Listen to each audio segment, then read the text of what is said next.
I amamkela ka channel a hi vulavuleni kwala ka YouTube channel na swa ku khale hi nga za hi humesa nchumu a hi ri busy nyana a khomeke swin'wana na swin'wana so namuntlha ku na timhaka laha hi nga ta hi tin'wana timhaka tintshwa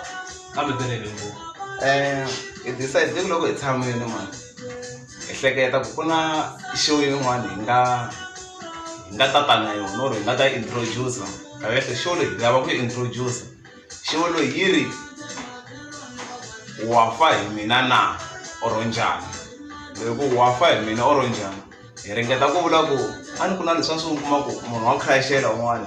loko a crashela un'wana se hina hi la ta mi hlanganisa mi va two wena u nga ta hi sende message hi ku hlanganisa na munhu loyi u lavaka u n'wi crashelaka u n'wi byela u n'wi khofulela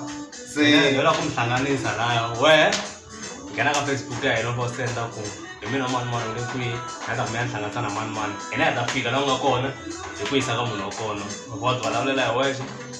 swi nga endla u khoma lotu swi nga endla u nga khoma hina hi swi tivi mara hina hi ta lexi salaka hi ta hi ku yiseni ka munhu wa kona ya se n'wina mi nghena ka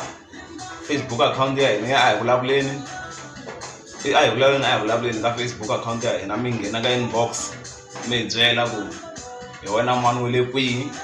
ku na munhu wa so u lava ku n'wi byela swa so se hina hi ta fika ka wena hi ya ka munhu luya u fika u n'wi khofulela se kumbe van'wani mi nga va na laha a hi swi tivi se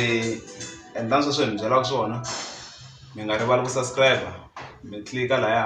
mi ba na xibelana na bele leya laya